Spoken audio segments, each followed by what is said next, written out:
Guys, welcome back to my channel and welcome to another vlog. ये मैं same कपड़ा पहनी हूँ पिछले वाले वीडियो में जो मैंने पहना था, बिकॉज मैं सेम डे पे व्लॉग कर रही हूँ उस वीडियो के बाद तुरंत, क्योंकि आज मुझे छुट्टी है तो टाइम भी है, तो मैंने सोचा चलो लगातार वीडियो शूट कर लेते हैं और फिर डाल देंगे। तो ये वीडियो होने वाली है how to fill your application and कैसे कैसे करना है, उसके बाद आपको उसके साथ में कैसे कॉपीज़ बनाने हैं। आपको तो 4 कॉपी लगेगी अगर आप यूनिवर्सिटी के लिए कर रहे हो, एम्बेसी ट्रैक के लिए कर रहे हो तो 4 कॉपी लगेगी, यूनिवर्सिटी के लिए ओनली 1 लगेगी, ठीक है। तो यस, बट आप एक अपने साथ एक्स्ट्रा, मैं सजेस्ट करूँगी आप अपने साथ एक एक्स्ट्रा अपोस्टाइल डॉक्यूमेंट रखना, क्योंकि वो यहाँ पे आने के बाद लगता है। उसके जेरोक्स कॉपी भी रखना, क्योंकि यहाँ पे लगेगी आपको वीज़ा ये सब के लिए। So yes, let's get started. And आज मैं शूट करने वाली हूँ मेरे ट्राइपॉड से। सो बाय, आगे मिलते हैं। तो गाइज सॉरी अगर ये एंगल प्रॉपर फिट नहीं हुआ होगा, तो I am very new to my tripod. मैं अपने ट्राईपॉड में एक्चुअली शूट कर रही हूँ फिट करके। सो यस, तो ये मेरे इसका एप्लीकेशन का एक एग्जाम्पल है। ऐसा आपको एप्लीकेशन, मतलब ये ऑनलाइन आता है, गाइडलाइंस के साथ में ही एप्लीकेशन चेकलिस्ट होगी। ये आपको प्रिंट कर लेना है एंड मतलब पहले ऑनलाइन भर लेना और फिर प्रिंट कर लेना। तो ये मैंने भरा था एक्चुअली एम्बेसी ट्रैक के लिए, तो मेरा नहीं हुआ, तो मेरे पास ये बच गया था। तो पहले स्टार्टिंग में आपको ये देखना है। So this is 2024 global Korea scholarship graduate degree programme application checklist. तो सबसे पहले इधर आती है आप कौन से ट्रैक में अप्लाई कर रहे हो, तो आपको सिलेक्ट करना है। वैसे मतलब मैंने ये एम्बेसी के लिए किया था, बाद में जब मैंने यूनिवर्सिटी के लिए किया था तो मैंने ये हटा के यहाँ पे टिक कर दिया था। तो वैसे आप अपने ट्रैक सिलेक्ट कर सकते हो। ये जो है name of institute receiving application, embassy track से अगर आप अप्लाई कर रहे हो तो आप प्लेन छोड़ दो। अगर आप यूनिवर्सिटी ट्रैक से अप्लाई कर रहे हो तो आप अपना यूनिवर्सिटी का नाम लिख सकते हो, जैसे कि मैंने लिखा था जॉन बुक नेशनल यूनिवर्सिटी। यहाँ पे आपका नाम आ जाएगा, सिटीजनशिप आ जाएगी। फिर ये होती है चेकलिस्ट। तो ये चेकलिस्ट में आपको जो भी चीज़ें आपने भरी है, मतलब उनको प्रोवाइड की है अपने पीछे साथ में एप्लीकेशन के, तो यहाँ पे आपको वो टिक करनी है सारी चीज़ें। मतलब जैसे कि आपने अपने एप्लीकेशन फॉर्म तो आपका है ही, फिर आपका पर्सनल स्टेटमेंट हो जाता है, स्टडी प्लान हो जाता है। अगर आप रिसर्च के लिए जा रहे हो तो आपको ये चीज़ें रिक्वायर्ड है, रिसर्च प्रपोजल वाली, अदरवाइज़ आपको नहीं रिक्वायर्ड है। और फिर आपको रिकमेंडेशन लेटर रिक्वायर्ड होता है, जीकेएस एप्लीकेंट एग्रीमेंट होता है, पर्सनल मेडिकल ये होगा आपके लिए। और फिर जो आपका कंसेंट फॉर्म होता है वो, मतलब उसमें आप कंसर्न दे रहे हो एनआईडी को that you are okay if they use your this documents and everything. तो ये होता है। एंड उसके आगे यही सारी जो आपकी डिग्री, तो आप ये क्लोज़र लुक ले सकते हो एक ऐसे। तो ये ऐसा होता है। फिर इसके बाद हम जब पीछे पलटेंगे तो मैं आपको बाकी सब चीज़ें तो नहीं बता सकती। तो यहाँ पे आपको फिल करना होता है, सॉरी, हाँ। तो यहाँ पे हो जाएगा, पहले आता है आपको सिलेक्ट करना है यहाँ पे अगेन सेकंड पेज पे कि आप कौन सा ट्रैक चूज़ कर रहे हो। फिर आप जनरल में कर रहे हो, आरजीकेएस में कर रहे हो, या फिर कौन से इसमें कर रहे हो। मैं जनरल में कर रही थी, इसलिए मैंने जनरल टिक किया था। फिर उसके बाद आपने जो प्रोग्राम सिलेक्ट किया है, आपको मास्टर्स के लिए आना है, डॉक्टरेट के लिए, रिसर्च के लिए आना है। अगर आप अंडर ग्रेजुएट के लिए कर रहे हो तो आप अंडर ग्रेजुएट के लिए कर सकते हो, वैसा है, ठीक है। फिर आपको आपकी स्ट्रीम सिलेक्ट करनी है। आपको ये वेबसाइट पे पता चल जाएगी कि आपकी, मतलब कॉलेज की वेबसाइट पे, कि आपकी जो फील्ड है वो कौन से स्ट्रीम में आती है इसमें से, तो आपने वो भरना है। फिर यहाँ पे इंफॉर्मेशन ऑफ एप्लीकेंट में आपको सारे अपने खुद के इंफॉर्मेशन डालनी होगी, वो मैं आपको नहीं बता सकती, सॉरी। बट इसमें जनरल इंफॉर्मेशन होती है, जैसे कि आपका नेम हो गया, आपका बर्थ डेट हो गया, आपका सिटीजनशिप कहाँ का है, आपके कॉन्टैक्ट इन्फॉर्मेशन एंड आपका एड्रेस, प्लस आपका ये एक ऐसा फ़ोटो लगेगा यहाँ पे। तो ये सारी चीज़ें आपको भरनी पड़ेगी। फिर उसके बाद आता है ये नेक्स्ट पेज होगा, मतलब ये साथ में ही होगा, मैं प्रिंट करने के बाद ये ऐसा हो गया है। फिर उसके बाद अगर आपने एम्बेसी ट्रैक चूज़ किया है तो आपको अपने तीनों यूनिवर्सिटी, चॉइस ऑफ यूनिवर्सिटीज़ के नाम डालने हैं, उसमें क्या मेजर मतलब फील्ड ऑफ स्टडी कौन सा है एंड डिपार्टमेंट कौन सा है। तो फील्ड ऑफ स्टडी सारे कॉलेजेस में मे बी अलग होगा, इसीलिए मैंने कहा था कि आप अपने कॉलेज, जो आप कॉलेज चूज़ कर रहे हो उसके साइट पे जाके आपका जो डिपार्टमेंट है वो किस मेजर मतलब किस डिवीजन में आता है, कौन से फील्ड में आता है, ये आप चेक कर सकते हो।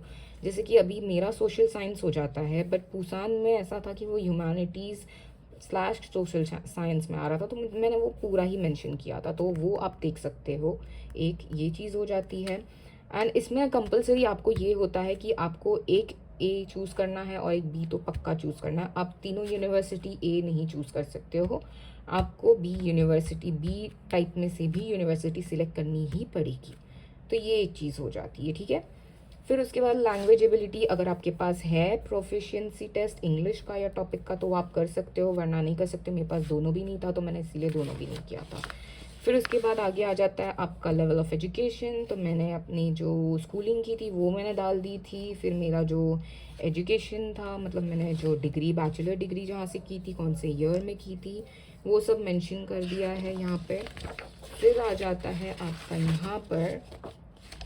यहाँ पे मास्टर्स रिलेटेड मैंने अपने ये किया था। फिर मैंने जो थीसीस बनाई थी अपने मास्टर्स की वो मैंने डाला था। मैंने actually study on the popularity of Korean music amongst the youth in Mumbai city. ये मेरा मेजर रिसर्च था मेरे मास्टर्स में, मतलब मैंने अपनी थीसीस ये टॉपिक पे की थी and I scored good marks. तो but still I am worried कि अभी मैं कोरियन लैंग्वेज कर पाऊँगी कि नहीं, स्टूपिड ऑफ मी। फिर इसके आगे आता है ये डॉक्टरल डिग्री तो हमारे लिए अप्लाई होगी नहीं, अगर जो लोग रिसर्च के लिए जा रहे हैं वो ये फिल कर सकते हैं। उसके बाद आता है आपका CGPA का सेशन आ जाता है।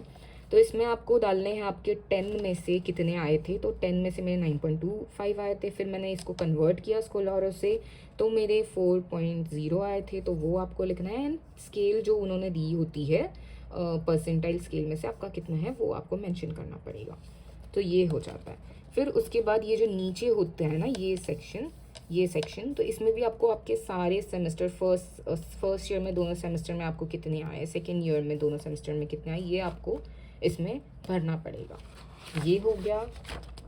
फिर उसके बाद यहाँ पे आ जाता है आपका दूसरा। तो ये आई डोंट थिंक सो कि ये आप लोगों को ज़रूरत पड़ेगी, ये उनके लिए ही है जो पहले कोरिया आ चुके हैं या तो कोरिया में रहते हैं ऑलरेडी और फिर अप्लाई करना चाहते हैं वैसे। एंड यहाँ पे हाँ, आप जब भी एप्लीकेशन भरते हो please make sure to do your signature, आपका नाम, और ये बहुत ज़्यादा इंपॉर्टेंट। अगर ये नहीं होगा तो आपका एप्लीकेशन पूरा चला जाएगा।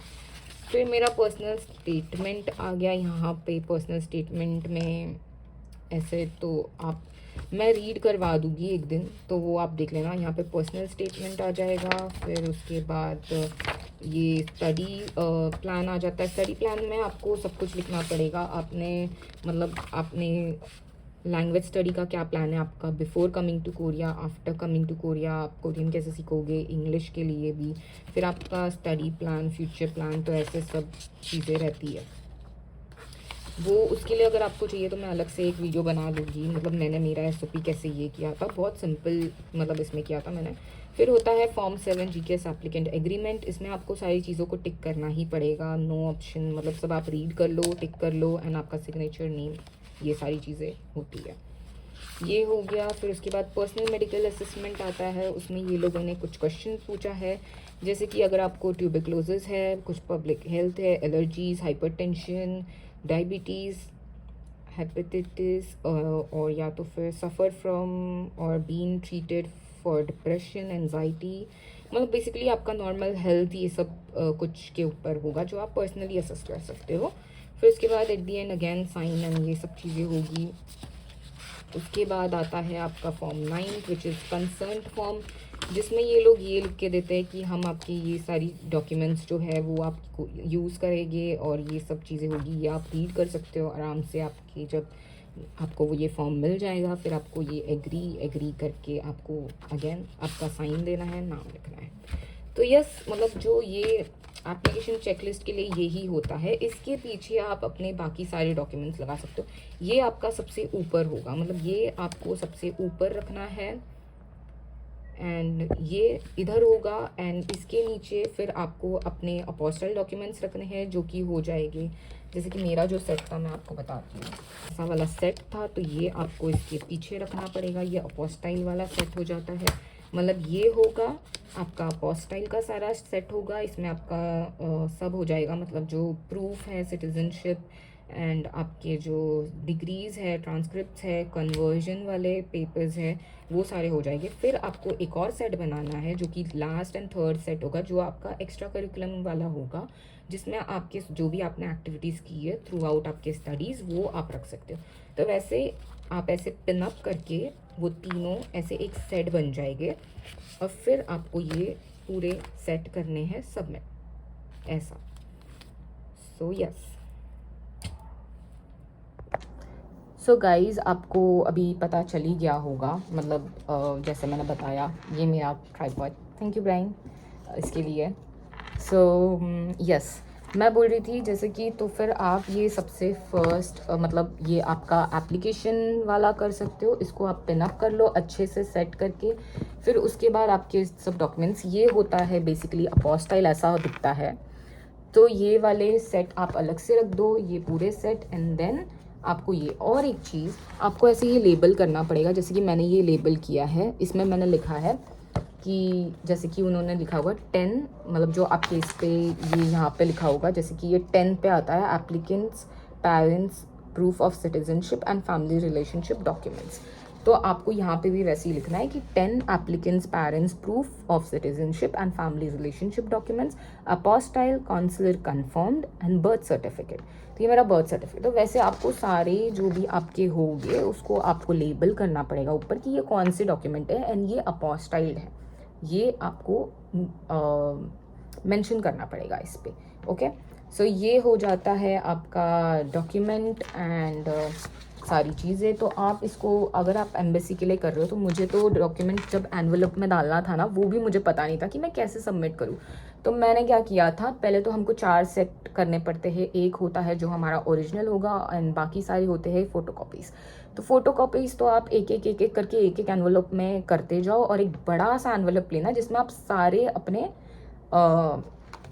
ये जो है एप्लीकेशंस डाल सको। ठीक है, तो ये हो गया एप्लीकेशन, एंड इसके अलावा तो और आपको कुछ सबमिट करने लगता नहीं है। बस ऊपर आप लिख देना GKS 2025 या जो भी ईयर के लिए आप अप्लाई कर रहे हो, and your name, that's it. तो यस, आई होप आपको ये वीडियो हेल्प करी होगी। मैं अभी न्यू हूँ तो मुझे इतना आइडिया नहीं, बट मेरे लिए तो यही था। मतलब बेसिकली सारे लोगों का जो एक्सपीरियंस है वो बहुत अलग रहा है मेरे से। जैसे कि मैंने अपने पिछले वीडियो में आपको कहा कि मुझे स्कोलारो से जब मैंने कन्वर्ट किया था उसमें मुझे प्रॉब्लम आई थी। बहुत से लोगों को बहुत सी चीज़ में प्रॉब्लम आई थी, बट आप कोई ना कोई वे निकाल ही लोगे, तो उस चीज़ का आप टेंशन मत लेना। कुछ चीज़ें अगर आपसे नहीं हो रही है, मतलब डॉक्यूमेंट्स नहीं मिल रहा है, तो आप टेंशन मत लेना। मैं भी किसको बोल रही हूँ, मेरे पेरेंट्स या मेरी फैमिली ये वीडियो देखेगी, वो बोलेगी कि तू खुद पहले टेंशन लेना बंद कर। तो यस, मतलब मैं यही बोलना चाहूँगी। तो आप ऐसे कर सकते हो, मतलब सब चीज़ का अल्टरनेट ऑप्शन रहता ही है। आपको कन्वर्जन का ही ये लगेगा, बाकी कुछ आपको ज़्यादा कुछ नहीं है। ये आप अच्छे से भरना, अपना SOP पे ध्यान देना, स्टडी प्लान पे ध्यान देना अपने, और बाकी आपको कुछ ज़्यादा चीज़ों पे, मतलब मेन तो आपका वही होगा, पर्सनल स्टेटमेंट, आपका एक्स्ट्रा करिकुलम क्या था, ये सब चीज़ें ज़्यादा इम्पॉर्टेंट रखती है। एंड आपके जो अपोस्टाइल वाले डॉक्यूमेंट है वो भी अच्छे से आप देख लेना। मतलब मैंने अपने सारा जितना भी हो सके उतना सब मैंने लगा लिया था। मतलब बर्थ सर्टिफिकेट, मेरे पास वोटर ID था, मम्मी पापा को वोटर ID, फिर मेरे सारे डिग्रीज़ के। और डिग्री मतलब आप कैसे रख सकते हो पता है, मतलब आपका ये हो गया, मतलब ये मेरा हो गया सर्टिफिकेट, ये मेरा हो गया ट्रांसक्रिप्ट, फिर मैंने ये अपना कन्वर्जन वाला जो है कॉलेज से मिला हुआ, ये मैंने मतलब मैंने परसेंटेज में भी कन्वर्ट किया था, एक लिया था, और ये मैंने लेटर लिया था मेरे कॉलेज से, ये आप लोग देख सकते हो। तो ये लेटर मैं आपको बताती हूँ अभी। ऐसे आप लेटर लिख के ले सकते हो अपने कॉलेज से कि ये ऐसा चल जाएगा, और स्टैम्प करके अपना दे देना अगर आपके कॉलेज स्कोलारो कन्वर्ट करके नहीं दे रहे तो। सॉरी अगेन गाइस, मेरी नाक लाल होगी, या मैं रो रही थी, मेरे को घर से कॉल आता है और मैं रोने लग जाती हूँ, ऐसा हो रहा है मेरे साथ में। इसलिए मैं सोची कि मैं आप लोगों को हेल्प कर दूँ तब तक, असाइड ये सब रख के। तो ये आप, जैसे मैंने बताया, ये आप प्रोवाइड कर सकते हो अपने मतलब एप्लीकेशन के साथ। फिर आपका जो कन्वर्जन वाला आ जाता है, ऐसे आप कन्वर्ट करके ये कर सकते हो। एंड फिर मेरा मास्टर्स का सर्टिफिकेट एंड ट्रांसक्रिप्ट आ गया था। एंड या दैट्स इट। तो ये सारे अपोस्टाइल के साथ आपको ये एक्स्ट्रा लगेंगे, मतलब कन्वर्जन वाले जो है उसको अपोस्टाइल करवाने की ज़रूरत नहीं पड़ती है। जो कन्वर्टेड हो, जो आपका मेन ट्रांसक्रिप्ट है और आपका सर्टिफिकेट है, बस उसी को अपोस्टाइल करवाना। बट जो एक्स्ट्रा वाले हैं उसको आप प्लीज़ अपोस्टाइल मत करवाना, बिकॉज उसकी ज़रूरत नहीं पड़ती है। जो आपने कॉलेज से लिखवा के लिया है या तो कन्वर्ट किया है, उसको बिल्कुल भी अपोस्टाइल करवाने की ज़रूरत नहीं है। जो आपके मेन डॉक्यूमेंट्स है, जो कि मैंने आपको पहले बताया था, उसी को आपको अपोस्टाइल करवाना है। अदर देन दैट किसी को नहीं करवाना। आपके पासपोर्ट को भी अपोस्टाइल की ज़रूरत नहीं पड़ती है। तो आपका पासपोर्ट आप अपने एक्स्ट्रा वाले सर्टिफिकेट्स के एंड में आप लगा सकते हो। आपने ये एप्लीकेशन में भी एंड में ही लिखा हुआ है, वो एक एक्स्ट्रा मतलब पेपर जैसे आप डाल सकते हो, बट उसको भी अपोस्टाइल करवाने की ज़रूरत नहीं होती है। तो या that's it for the application and set कैसे बनाना है। तो इसके लिए आप बिल्कुल भी टेंशन मत लेना। आपको एसओपी या कैसे लिखना है अगर, या तो फिर क्या है, उसके लिए मैं आपको वीडियो बना दूंगी। बाकी आपको इस सब चीज़ों के लिए कुछ एक्स्ट्रा करने की ज़रूरत नहीं है। आपने बस ये चेकलिस्ट पे फोकस करना है, आपके सारे डॉक्यूमेंट्स को प्रॉपरली लेना है, और जो भी आपको एक्स्ट्रा डॉक्यूमेंट्स लगेगा उस चीज़ों को प्रॉपरली लेना है। That's it. बाकी आपको कुछ ज़रूरत नहीं है। सो यस, आई होप आपको मेरी ये वीडियो हेल्प की होगी। एंड आपको कुछ भी जानना है आप प्लीज़ कमेंट कर सकते हो। And I don't know, may be सबकी तरह ही होगी मेरी वीडियो, कुछ एक्स्ट्रा इन्फॉर्मेशन आपको मिली या नहीं, या मे बी ज़्यादा हेल्पफुल थी या नहीं, आई डोंट नो।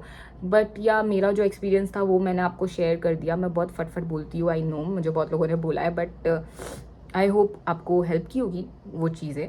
तो yes, I hope you will like this video, and if you do please do like, share and comment and subscribe to my channel. तो यस, नेक्स्ट वीडियो में मिलते हैं। Next video आपको कौन सी चाहिए आप बताना प्लीज़। बाय।